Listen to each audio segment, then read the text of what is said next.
Good afternoon, everyone. How you doing? It's really good to see you. Thank you so much for joining us. I want to give a couple of shout outs before we get started. So first of all, shout out to Angela Cripps, the awesome MD of the Recruiting Gym, who's giving us this wonderful platform to host this event, and also to Job and Cloud, who are the sponsor of today's webinar. Now, I want to quickly introduce Mikel, who is my co-host. Mikel is the Customer Success Manager of Jobin. So, Mikel, do you want to quickly introduce yourself? Yes. So my main role at Jobin is basically to be the customer success manager, but I'm also a co-founder, so I'm very well familiar with Jobin Cloud and have been there since the creation of the platform. But yeah, thanks to my general customer success skills and so on, I'm very much acquainted with general recruitment scenarios. I guess, yeah, issues that someone might have, and the overall best workflows and recommendations for, I guess, yeah, providing then proper customer success. So I'm excited to be part of this event today. Excellent. And Mikel's joining us from Italy. Our subject matter expert today. So we go out and we go and scour the internet and we find industry experts in the AI space. And our guest today is Leon Stafford, looking very relaxed and chilled. He's just come off a holiday in Spain, so he's looking like he's ready to join us and share some interesting information. Leon actually works for a Paragon, which is an AI company based in the UK. So, Leon, anything you'd like to add? We'd like to hear from your perspective too. Well, I know it's a bit British. Thank you very much, Vanessa. Very British, but I'm going to call myself a subject matter enthusiast. You could decide if I'm an expert at the end of the session, but really looking forward to a fruitful discussion. Some of my experience has come from working with the use of robots in automation as a way of getting to AI. Worked at Blue Prism for a number of years with some very large and very small organizations, and I have some little gems to share around how to get the best out of a recruitment capability. Excellent. Thank you, Leon. I really like that. Subject matter enthusiast. I'm going to use that. So thank you very much for joining us. I know it must have been very strange to get a message from a complete stranger sitting in South Africa about this webinar a couple of months ago. So thank you for your response. My name's Vanessa Raath. I'm one of the proud coaches and trainers in the Recruiting Gym, and it's an absolute pleasure to be here. We really are an international bunch today. We have Mikel from Italy, myself, I'm based in South Africa, and Leon in the UK. And interestingly enough, South Africa has the lowest temperature, as we've already discussed. So let's jump into our first question that we want to have a look at. So Leon, we're going to pose it to you. And I want to hear from you because I hear so many different versions of this, but what are the most common AI myths that are coming into play in the workplace? I do get asked some interesting questions. I'm not always able to answer all of them. So what are you hearing out there? Yeah, I think there's a lot of chatter in the marketplace in general. The first myth that I would debunk, certainly for now, is that AI is taking jobs. It's not taking jobs right now. It might do in the future. In fact, I think it's really likely to in the future. But the biggest obstacle I see that is being created by AI is the threat of jobs, of job losses, the fear of job losses, and then people sitting on their hands and not doing anything, and actually a little bit of a slowdown as your CIOs and your senior technical executives start to work out how are we really going to consume this. And that leads to my next myth, which I would identify as the understanding that what you see when you're on LinkedIn or Facebook or wherever around what AI can do, the belief that is what it is doing right now, because there's a huge gap. I call this a sort of a two-speed scenario where the capability and the potential is way out in advance. You go back into your office day in, day out, you're quite a long way back from there. So those would be my first couple. I have another couple, but they might be right for a bit of discussion. Okay, let's unpack those a bit because I find that super interesting because I'm being contacted by people from different industries saying, is my job safe? Can I be replaced by AI? And unfortunately, I do think some of those people will be replaced and can be replaced a lot more easily than others. So from your perspective, when AI really, becomes useful and it is what we're seeing on the social media videos to get our attention, which jobs do you think are the ones that are going to be impacted first? I believe the jobs where humans are adding a very limited amount of human value. So Okay. where there's a lot of copy pasting going on, where the dependency on human judgment and human to human contact has been removed. So those I believe would be at greatest risk. Okay, interesting. And I do agree with that. I actually sat last night and, it was 7 o'clock at night, which is quite late, and I wanted to watch. There was a company that was doing a big launch on LinkedIn Live, and it was, this is what you can do, from a training perspective using AI. And I watched it and I was like, this all looks very well and good, but I've seen people that are using your product. They have created, that AI versions of themselves, and it looks nothing like what you have just shown on this launch. So I think what we're getting is there's AI, and then there's AI that's accessible to us mere mortals without, all of the added extras. So what are your thoughts around that, Mikel? Yeah, so I guess there's definitely always big differences between the promotional material, pretty much, since they need to get hypes up there. But specifically on the kind of job change aspect, of course, jobs are very likely to be replaced, and the main target is going to be potentially the more junior roles of, I guess, low skill or low expertise type roles, since those can just be done more automatically and for cheaper. So although I wouldn't say that you're going to be losing jobs, because although many are going to be replaced, other new jobs that didn't exist before are going to be created anew.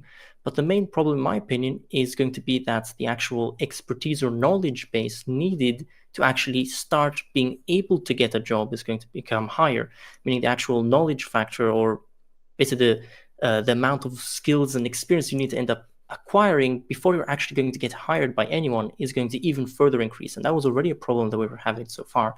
And that's going to just get even more critical, since now there's automation that can already do the lower skill jobs. So I guess, yeah, Absolutely. junior roles are definitely going to be more in trouble, pretty much. Mikel, that's great. I appreciate that. View of this, actually. So exactly as you just said, Mikel, I think of the use of AI and automation like a telescope in some ways. So looking out from the telescope, what you might see is a lot of very basic activity that is really well suited to AI and automation and replacement of tasks within an organization. But if you flip that telescope around, you're looking at really, really narrow detail.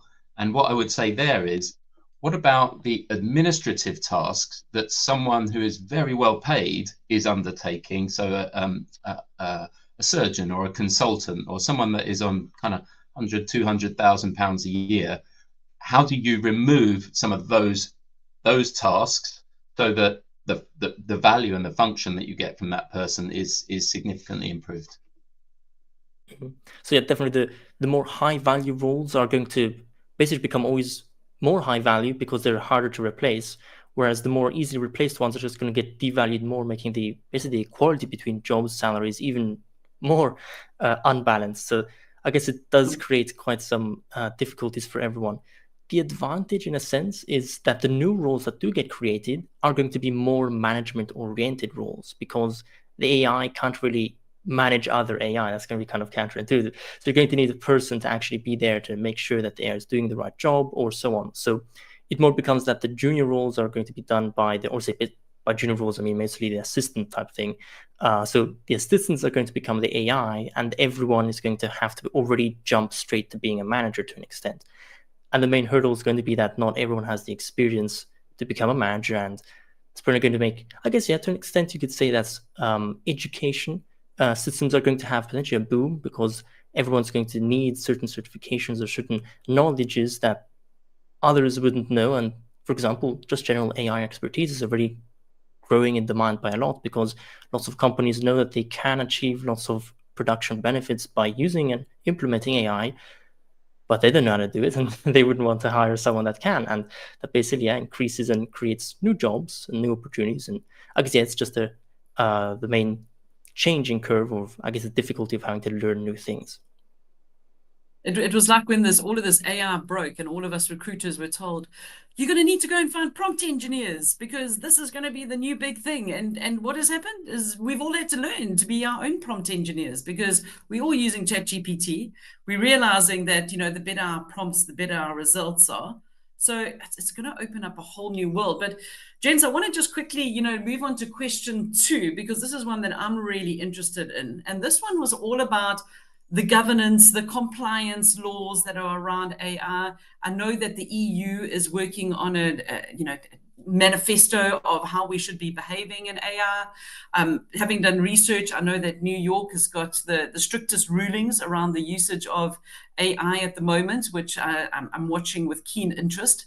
But, where do we stand from should I say recruiters, because this is on the Recruiting Gym webinar. Are we allowed to take people's CVs, upload them into GPT? Are we then allowed to match them with job descriptions, create summaries? When does the data become ours, or do we need to wait for someone to share it? I'd love to hear your thoughts on this, Leon. Of course, there's a few areas to unpack there. One of the questions was around kind of who is monitoring this, and certainly from a compliance perspective, I think it's useful to give a little bit of a worldview of this because we have an international audience here, and that might be useful. Who is monitoring it? Well, nobody is monitoring it. You're not being monitored as to your use of this. But at a certain point where someone makes a complaint, goes to an ombudsman or something like this, or makes a direct legal complaint, you're going to have to cover yourself really effectively. And so I suggest, in terms of who is monitoring this, make decisions, write them out and document your decisions, and potentially share them with your clients and with those that take your services on, so that everyone is clear about how you're using AI. I couldn't find any legal statutes in the UK that said you couldn't take LinkedIn information and match it to jobs. There is a proviso here, which is I'm not a lawyer, but I couldn't find anything. If I just take one big step back, as you mentioned then around the law and AI, if we split this into global regions, there are various different legislations that impact different regions. So the US obviously has a legislation, but then from a state perspective, it changes state by state. So there's a federal legislation, and then there's state by state legislation, as you'd expect. From a European perspective, there's the EU AI Act, which has come into force very recently, I think in the last couple of days, actually. And then the UK Act is likely to be mirroring that, but hasn't even been written or completed yet.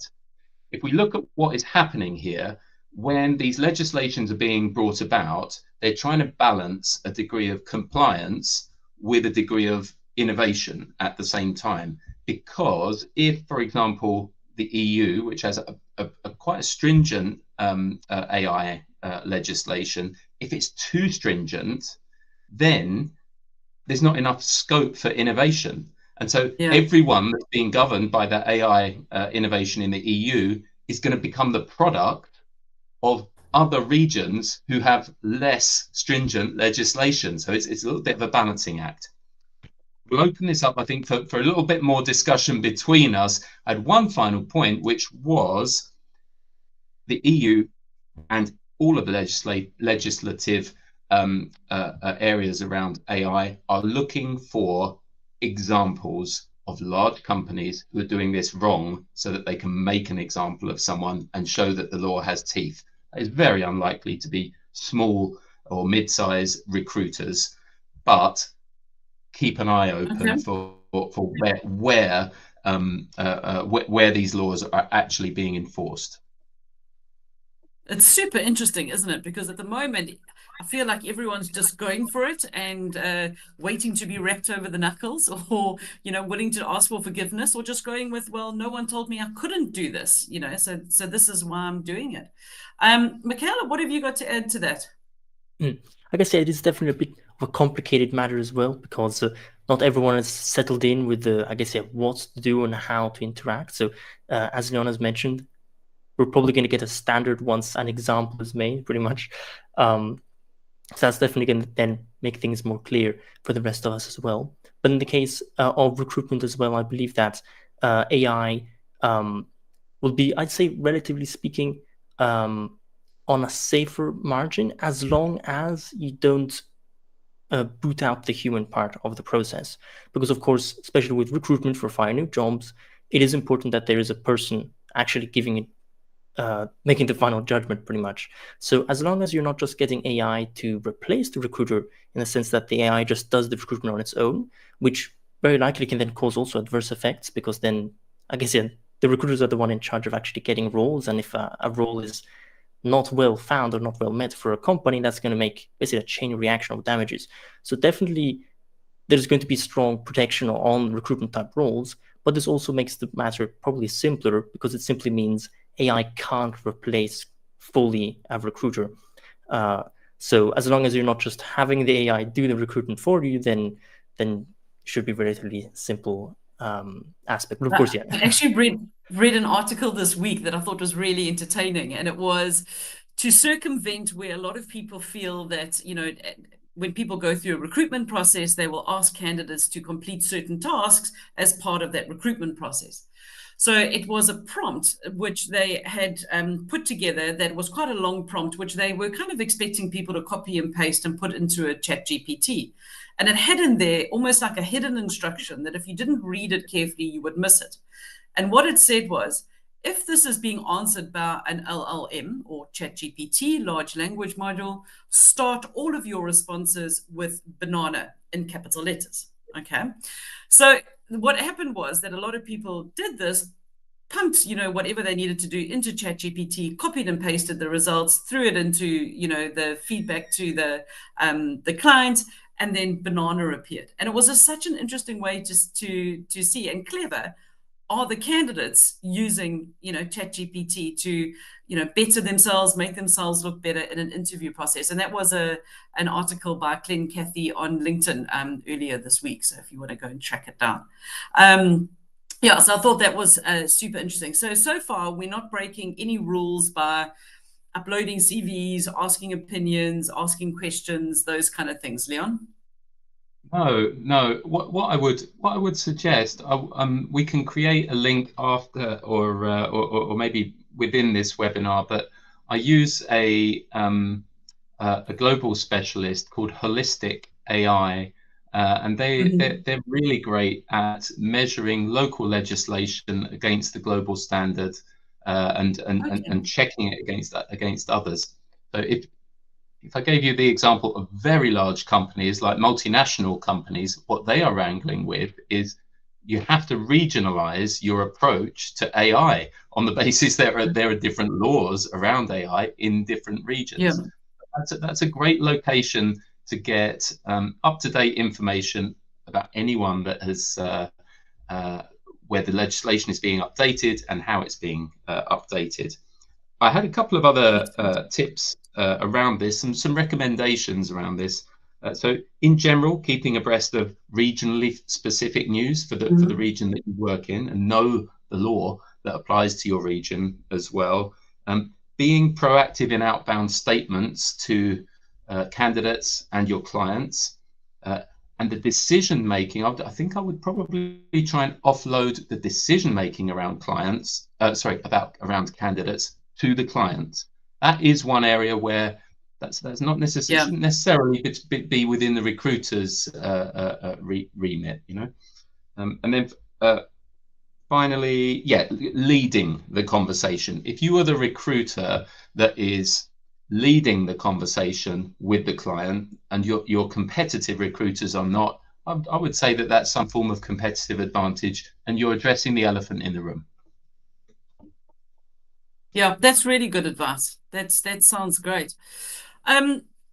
So I think I want to touch on something that you said in your first answer, which was all about the transparency and, you know, how are we using it and are we communicating that?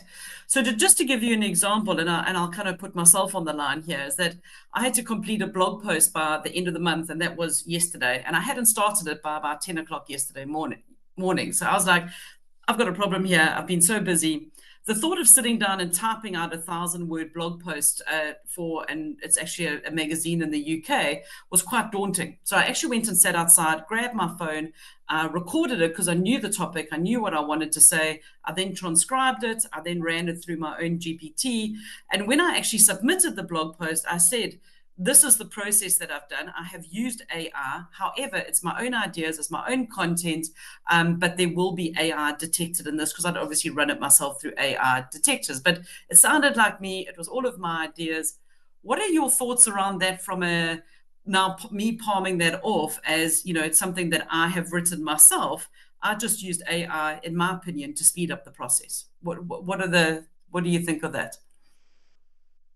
Well, I think you've stuck to exactly the right way of doing it, which is you're upfront and honest about the scenario. Yeah. I think I don't think this would be a legal discussion. This should be more of a trust-based discussion. But in general, I think folks are allergic to the idea of someone passing off AI-generated work as their own. And the risk of losing trust in that way is almost certainly not worth it. What was the reaction of the folks that you send it to? But he came back to me and he said, this is excellent, well done, we'll get it out in our next publication. So it didn't look like it was a problem. Just for me, I mean, being neurodivergent myself as well, is that the thought of sitting down and actually typing out 1,000 words was just ridiculous. Like, I just thought, I haven't got time for this. But to sit in the garden, it was literally a 7-minute recording that I gave.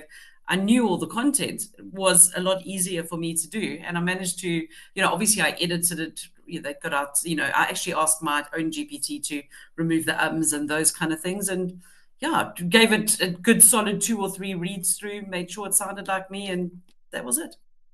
I think it's what is useful is we're operating in a dynamic space where the acceptance of the use of new technology is just, well, of course you do. What I think is quite interesting to reflect on is I have some friends in the education space, and where they are with this is how do you determine the value of homework when someone in that scenario, if they're honest about it and they're saving time, they're making themselves relevant for a future workplace. But it's not what education institutions are asking for, and there's huge variance between what universities are asking for example. It's throwing up very difficult challenges. Absolutely. Being married to a professor at a university, I'm hearing about those challenges a lot. We're quite on different ends of the spectrum with this. Mikel, any comments from you on that? Yes, in fact, specifically with the education system in mind, I wholeheartedly agree in the sense that it is definitely a bit of a revolution in how education needs to be managed, because you could even consider it similar to the behavior that professors used to have with calculators, saying, oh, you're not going to have a calculator all the time. You should do the math in your head, or you should properly do the calculation yourself. Technically speaking, if you think about it, that's actually the wrong way to do it, because who would ever want to gamble on trying to do the calculation on their head when they can just quickly do it on their calculator? And as technology advances, the calculator, which was which you would rarely bring with you, has now become a phone. And the phone, you always have that. And anything that you do always need, you do bring it with you. So as technology advances, things become more accessible. So likely the same thing will happen with AI, in the sense that now everyone's used to using the calculator or other things, and they say, oh, you shouldn't use AI. It's not like you're going to have AI all the time. Or maybe it's, I guess, not the right way of learning. But as technology advances, that is always going to become more accessible, and it's probably going to be more appropriate as far as productivity in the workplace to actually become more proficient in AI, as opposed to just being proficient in writing something yourself.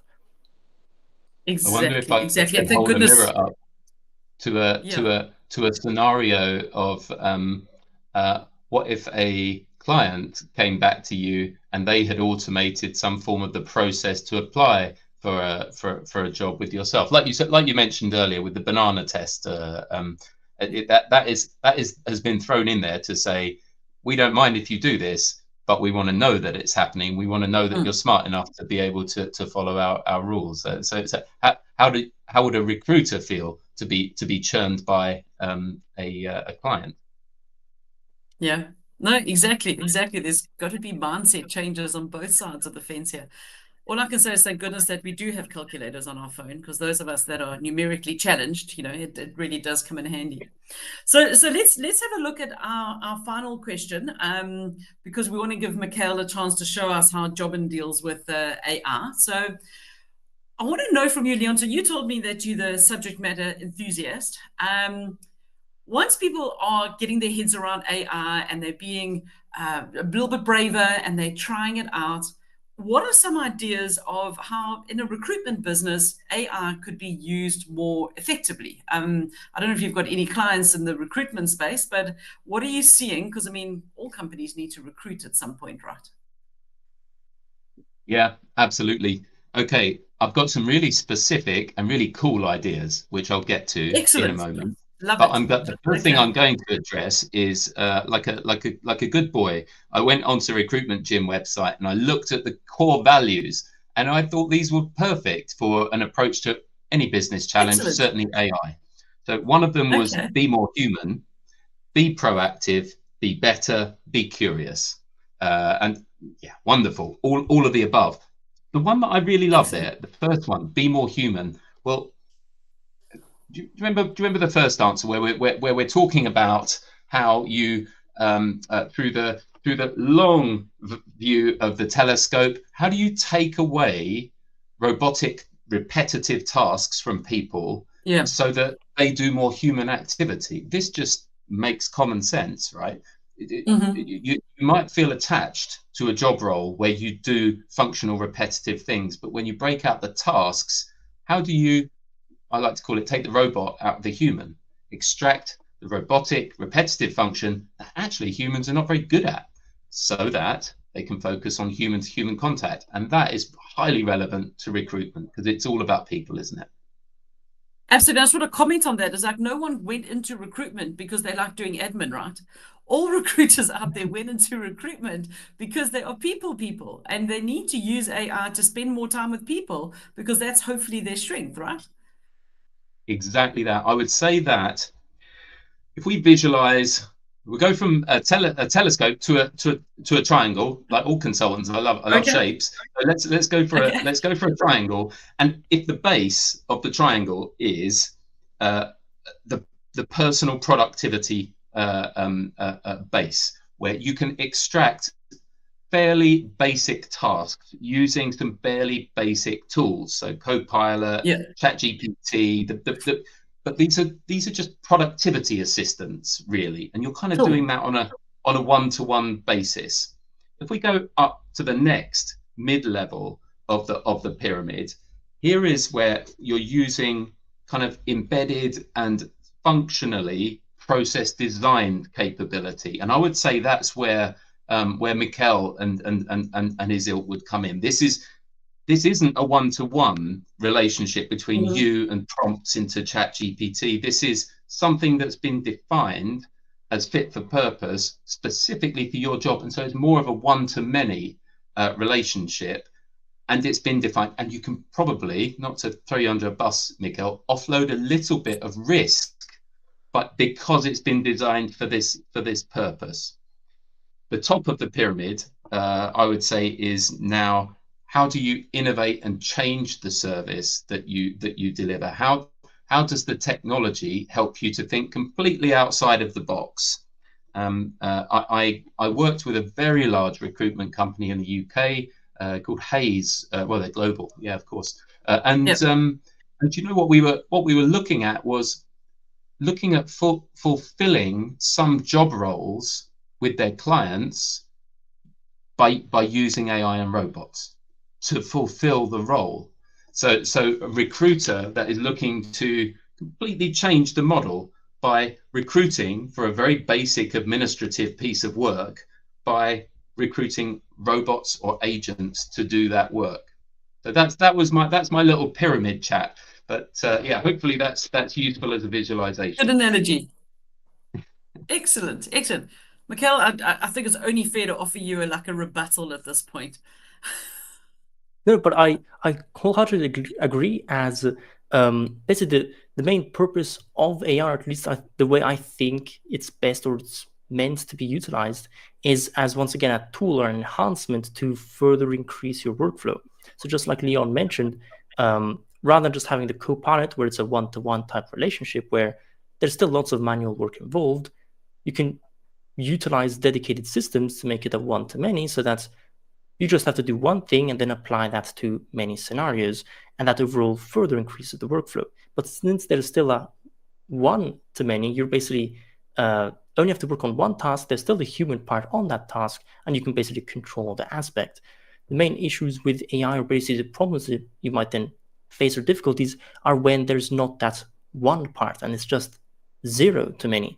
And that's where you say, what's going on? Am I actually doing something? And that's where it's, I guess, maybe more worrisome. So the important part is keeping the relationship with the AI as a tool, so that you can always keep that one part of your own as your, as your actual input that you will then apply automatically in a smarter and more scaled way. Absolutely. So one of the things that we're hearing a lot at the moment is, as recruiters, but also as the candidates, that we're interviewing, is that, be the candidate that doesn't lose out on the position to another candidate who's actually more comfortable with using AI. Because as we know, if you can get rid of the menial tasks, the more repetitive tasks, hopefully we can be more effective in our roles. So I want to just encourage people to put any questions that they've got into the chat, either on LinkedIn or Crowdcast or something like that. I do want to give Mikel an opportunity to showcase Jobin, but I'm also happy to keep the conversation, going and see if we've got any more questions for Leon. And Leon, I'd love your input on what Mikel's going to be showing us from Jobin 2. So any closing thoughts about AI in a recruitment perspective before we get Mikel to share his screen and show us how Jobin does their AI? Yeah, certainly. If it's not totally shameless, I'm a consultant in this space, and the work that I would do would work very much in line with Mikel and with these types of products. If folks want to connect with me on LinkedIn and engage with me in order to create a plan, what I'm an enthusiast at doing is creating an AI strategy and handing it back so that somebody who really understands their clients and their own business can implement that and then feed it back. So if we stick to what we're good at and hand that back, we can just give a little bit of governance and assistance. But you can't go far wrong with kind of being curious. And the wonderful thing about speaking to recruiters is they're always proactive. So that's this is a wonderful audience. And thank you very much. It's been lovely to speak and engage on it. Excellent. Thank you, Leon. But please do hang around. Mikel, let's hand over to you. Let's see what Jobin is doing in this space. I'd love to see more because... And yeah, I'll go ahead and share my screen then. And also, as Leon mentioned, goes very hand in hand as the approach, because once again, the main, difficulty that you face with AI is that there's a big learning curve. So if you're not certain about, you're tackling that learning curve on your own, then an expert or an enthusiast, as you like to call yourself, like Leon, is going to basically help you learn that process and basically smoothen that approach. And basically, just to kind of quickly showcase some of the more kind of one-to-many ways to streamline that AI process, I'll actually continue partially the conversation on where we left off from our earlier session on recruiting Jim, if any of you are, I guess, you're following along from the full-on series, because we ended up not being able to fully cover some of the basically some of the AI automated prompt generation functionalities, and I'd like to go a bit more in depth on those and potentially showcase also and potentially tease an additional AI feature that can help out in further streamlining the workflow and basically further facilitate the more monotonous tasks and streamline the overall workflow. So just for quick context, this is basically a built-in database contacts list that you can provide. It's basically a bit of an all-in package to facilitate that workflow. And with the contacts you already have in your ATS that you're tracking and matching through pipelines, whenever you're choosing who you've selected for a job, so presumably I'm going to want to pick a certain job I'm working on, so I've got the filter here, and there's some AI features to automate that screening, so I can already tell which contacts are more fitting for each role. There's a little statistic bar, but not to cover what we've already mentioned on the earlier session. Let's say I've selected a certain group of contacts. I can directly shortlist by saying only show the top fitting ones. So for example, here I've got these 6 that met all my ideal criteria, at least at certain margins. And once I have that selection done, I can pick that one-to-many approach where I can select my many, let's just say 2 contacts in this case. And with that selection, I can then run that, I guess, AI type interaction. And what am I referring to? I'm referring to basically the option to create your own prompts, but rather than having to write each time a prompt yourself, where you say, oh, write a nice email or write a nice connection invitation for LinkedIn or write a message and so on, I can directly have that prompt read the profiles that I've already created for each of these contacts. So I pretty much just have to focus on writing the prompt, and then all the data is already there. And I can then, on a one-to-many approach, streamline that on all the contacts. And of course, to even further streamline it, you can just save the prompts as templates, so I can just load one in already. And using that same example from earlier as well, I can directly have a, for example, icebreaker message to start a conversation, and I can then combine it with my actual human factor, where I mention my, I guess, call to action for scheduling calls on my calendar, or any specific comments I want to add myself. And I can then also view a preview to actually see how is this auto-compiling. In this case of the icebreaker, I guess I'll show the prompt actually more in detail later, but I'm referencing an explanation or kind of a start to a conversation as to why they'd be a great fit for a certain role. So I simply select which role I'm hiring for. I'm hiring for this Java developer role, for example, and by viewing the preview, this then auto-generates a nice sentence for me saying, hi, Karen, I'm captivated by your mastery in Java and broad IT skills, your passion, mirror, and ethos. Would you consider exploring an exciting Java developer role with us? Let's chat. And then I've got my call to action at the bottom, and in this case also my signature, since I have that set to add automatically. But to go a bit more in depth on that one-to-many approach, you can create your own prompts on the fly directly from here, save them for later, and apply those in a more streamlined fashion. And to actually can I just stop you and ask a question there then? How do you work on your personalization for each individual? So the prompts are great because sometimes you do hit writer's block when you want to write a message to a candidate, but how do you mention maybe something specific to that individual?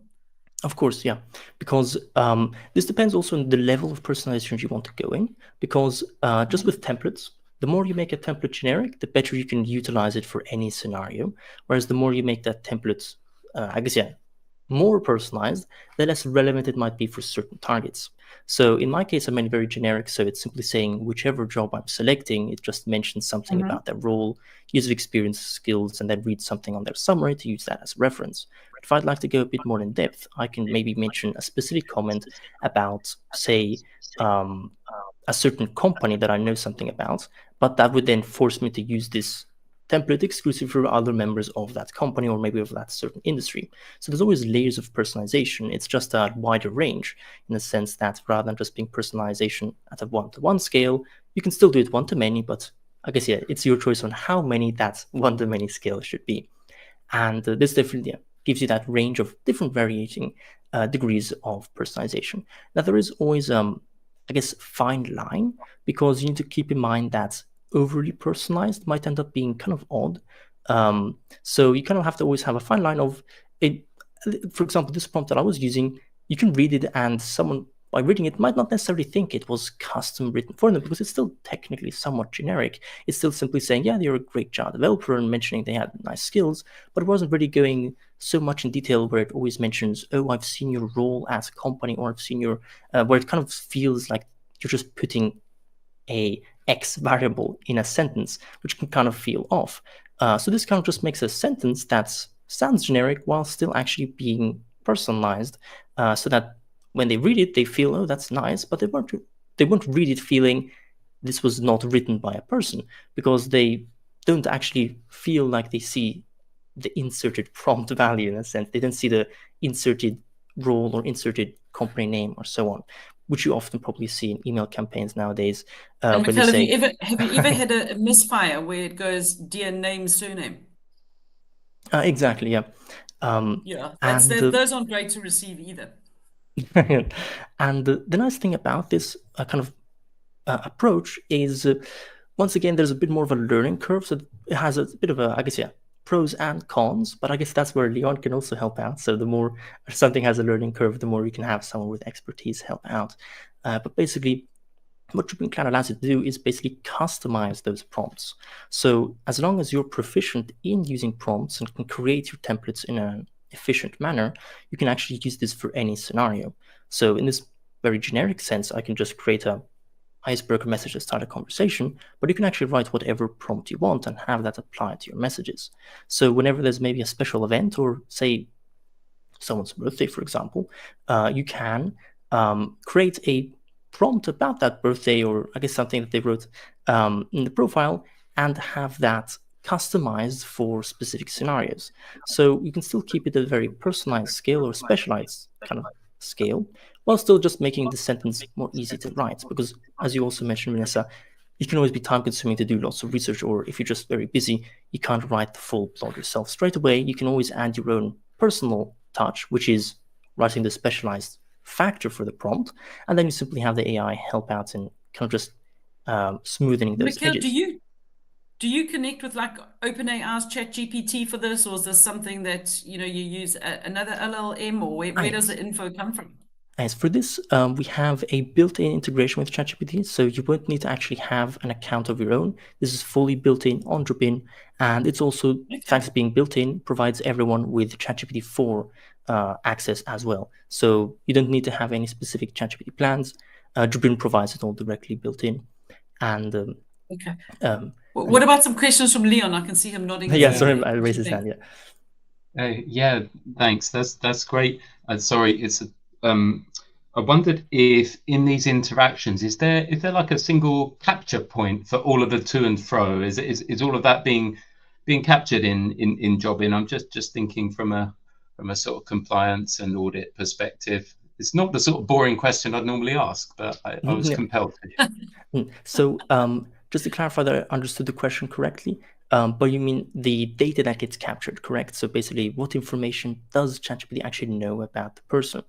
And this is actually thanks to a bit of the all-in-one aspect that Drupal Cloud has, because it actually started out as being a ATS system, or basically CRM, depending on which ones you're more familiar with. Because of course, yeah, with acronyms, not everyone always knows each one. But basically, since Drupal Cloud started out with that, it's meant as your contacts list of who am I interested in reaching out to, be it candidates or clients, or I guess, yeah, any type of person. And Drupal has built-in systems to help in sourcing and finding viable leads and candidates for anything that you're looking to hire for. And this data then gets directly stored within your ATS system. And this data makes use directly of LinkedIn data. So basically it grabs the standard public profiles of any contact, and Drupal helps further streamline the sourcing process. So I don't have to go there and write each field myself, as that would defeat the purpose. And this can be done basically at scale to easily have the relevant data needed for a contact to then make it personalized, but it's still going to be standard public data that they mention on the LinkedIn account. So it's, I guess, yeah, making use of the actual public information that they were willing to share. And of course, if you do have a call with them, basically meaning if you've saved enough time to then be able to cater more to the human aspect of the interaction, you can of course then always have a call with them and potentially customize this profile as well to further add details yourself. So you're not basically, you can still fully customize the actual data. It's not just a view-only info menu. And of course, you can add annotations and so on to make that, I guess, yeah, further personalized and basically to cater to your own database session. Did that answer your question, Leon? Yeah, I believe so. I really like that. If I imagine I was running a small business that was a recruitment consultancy business, and what you wanted was number one, to have control of all of the data and the exchanges between your employees and potential customers and prospects. That's really important. And then if they need a day off or they're unexpectedly unwell, you want to be able to jump in and get hold of all of this information immediately. And you wouldn't necessarily have that if they were running, like you said, that one-to-one relationship where you kind of, on their first day in the job, you say, yeah, well, we just kind of use ChatGPT for your own purposes. Because if they leave or if they're not in for a day, you probably don't have access to it. Yeah. And actually, speaking of which, in fact, this entire database system and basically repository that you can create can in fact be shared with colleagues. So this means not only can you share your account, of course, so you can basically have someone replace for you and already be able to start off and continue where you left off in case of absence or so on, but you can also actually have simultaneous teams working on these projects. So you can potentially have an entire business at the same time collaborate, create their database, their ATS system with all the candidates for the roles they need to fill and so on.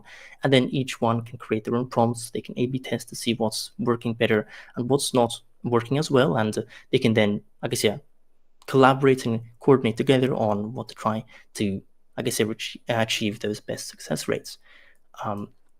But not to repeat what I mentioned on the, I guess, the last session on the recruiting gym, I wanted to give a bit more of a teaser of some new features or some new AI-related functionality that can even further streamline that recruiting process. And we've covered so far the message personalization to help streamline that rather than a one-to-one interaction with the Copilot each time to write each message yourself and just have it then copy-paste it manually. You can also use AI to actually process data for you at a wider scale. We're already doing this partially for the screening, so you can process the data and tell who's more fitting or not for each role. But we've already covered that in the last session. What I wanted to, I guess, kind of hint at for this upcoming update that Driven will have is that we'll also be adding an actual reply identification system. Basically, we'll be able to categorize response rates for just general A/B testing and further streamlining of, I guess, removing any monotonous tasks, where we can directly identify what the actual contacts have responded. Was it positive? Was it negative? And you can customize via customizable prompts what type of info you want to actually identify. So let's say I'm hiring for a role, and oftentimes I notice that many of the responses I get is that they mention they need a higher salary, for example. So that's of course a normal. You'd say this is something you do manually. You just look at the message, they read the reply and say, okay, great. I'll then, I guess, say this specific prompt that I've prepared or message that I have prepared for anyone that asks for higher salaries or maybe schedule a call or so on. But what I can do in this system is, with the update that we're planning to add where we can identify the replies, you can directly have AI check through those responses and say, did they ask for a higher salary, or were they interested, were they not interested, and so on. You can customize what actual criteria you wanted to identify. You can actually ask questions about interactions between candidates and clients. Correct. Basically, the interaction that the candidate has, you can basically have the AI go through a checklist of things it needs to identify in that response. So defaults that everyone would be interested in having is, was the reply of interest, not interest? Was it unindicative? Because oftentimes you have kind of like roadblock responses that just say okay or thanks, where they technically responded, but it's as if they never responded. So could you, and from a CRM perspective, take verbal interactions between a candidate and a client, put them into the CRM system, which you can then ask questions of too, so everything is stored under that candidate file? Yes, we haven't. We haven't yet worked on that feature, but we can directly, like I said, take take notes on the contacts, and potentially then further down the line with those notes, we can have the AI process the information. But you could also, if you're interviewing these candidates online, you can get an AI note taker to copy and paste the notes and attach them to the file, and there will be more. They will add some value. Correct, definitely. As that note taker basically makes a nice summary, which is once again better data that you can have AI parse through and process for you, and that data can then be used for either more personalized responses later on, or it can be used also to generate better reports for your clients. But in the case, what do you think of that, Leon? Yeah, I really like it. I really like the way that you've explained it, because you're not promising the earth. What you're doing is you're giving incremental value.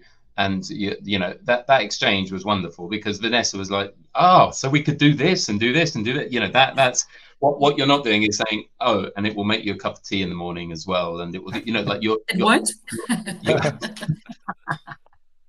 And the other thing I like there is there are learning opportunities to become more human and better at your job. So if you're tracking salary based complaints or failures, you know, too many people said it's not enough money. There's one way of looking at that, which is there's not enough money for the role. The other thing is, are we selling on the salary, or are there other benefits that we should be selling on as well? And you know, it needs, sometimes things are mispriced, it's the wrong salary, but often that's not everything, and there might be other benefits to sell on. So I think that's an interesting opportunity as well. Exactly. It's also nice because it gives you the data to go to the client and say, I've chatted to 10 people, all of them say the salary is too low. You've got to do something about what you're offering for this role, because then you have the data to back up what you're saying. Correct. And furthermore, and I guess this is once again a planned feature that is within that system of functionality, is together with the identification and general reporting of the response, we can then launch an automated trigger of a pre-built template that you can have. So if you're already familiar with, for example, a salary complaint, and you do have a set of benefits that you can provide, because of course you can't just list every benefit and everything about the role right away in your first message. So it's more common to have a conversation, and if they do mention wanting more details about the benefits or other salary advantages, then you'd normally have to be prepared to manually read the reply and manually provide those extra details. But thanks to that automated identification, you can not only have a better report to then discuss with clients and overall just more open doors for other options and opportunities, but you can also have that AI then trigger an automated response that you've already prepared that provides those details that you wanted. So it's still going to be basically intuitive. Mikel, I just want to ask you a question quickly that came through. I like that functionality because that's very intuitive, which is nice. A lot of the email campaigns are going to fire off regardless, you know, of the results. It will just stop once you receive a result, as in an email campaign. So that's a nice way of looking at it. Just got a quick question. Tatenda has asked a question that they're a verification company. Could you integrate background checks, you know, like qualification checks, criminal record checks, those kind of things, into a system like Jobbin? Yes, we haven't gone too much in depth on, let's say, integration systems at the moment, mostly just because Driven Cloud is primarily built as being a bit of an all-in-one system on its own, but definitely providing open API functionality for integrations with other verification systems that would definitely come much in handy. So definitely of interest to know as well. But at the moment, we don't have that yet. Okay, it's good things to think of. Leon? Yeah, that is a great question. And if what you're looking for is some form of interlocking technology that creates a longer process, so you might not want to do, well, it depends what you're recruiting for. If you're recruiting for defense or public sector, where some form of vetting is needed, it's absolutely critical. And there are out-of-the-box solutions and integrations to those solutions that I know really well. So the combination of what Jobbin provides and the types of thing that I could connect to would be a good combination. And that's awesome that you actually provide the APIs for that, because you know you don't want to you can also, sell it like piecemeal. Not all companies want to have that or need that. As Leon was saying, it's very much in the defense space. And I know, security clearances are big in certain roles across the UK and the US. On that note of the general background checks and so on, like I said, we don't have any integrations for it right now for any official kind of certifications or whatnot, but there is a facilitated interface to facilitate general background checks on, like I said, other social media or other websites that contain data about that type of contact. And just for sake of example, to showcase that, let's say I'm looking at profile, say Robert here. There's a handy Google shortcut button that automatically opens basically a quick X-ray search. It's nothing special, but just helps save time because, of course, you'd otherwise have to do it manually. And from that search, you can then find more information about, in this case, Robert Dillon. So their company page, their, I guess, LinkedIn profile, any general activity they've had, or other websites or their Facebook profiles that are potentially relevant for those background checks. And this, very simple in design, helps basically further streamline. But of course, yeah, an official certification process would be, I guess, even better. But yeah. Awesome. Mikel, thank you. Innovating in this space, if you're looking at value add, so let's say you're working with, you are providing recruitment services to a relatively large organization where background checks are something that should happen but don't happen, and that is really a common scenario. If you wanted to offer a service which delivered that, which would use this type of technology, I think many organizations would see that as a huge value add. So it's considering, okay, what would be innovative for what end clients want to achieve? Because if a background check is manual and it takes months and months to do, it's a real pain in the neck. So you open yourself up to risk. But if it's automated and you can do it quickly and it's a very controllable price, you would do it more often because it would reduce risk significantly. I've worked in defense for a bit, so that's why. Yeah, definitely. Yeah. So accessibility is a huge factor in functionality overall. Since even if it's I guess not perfect, the simple fact that it's more accessible makes more people inclined to use it, and just, I guess, something is always better than nothing, and the accessibility is basically what allows you to achieve that something. And of course, then the higher the level of that background check is through, I guess, maybe specific integrations with maybe official databases and so on, then that's going to be even better.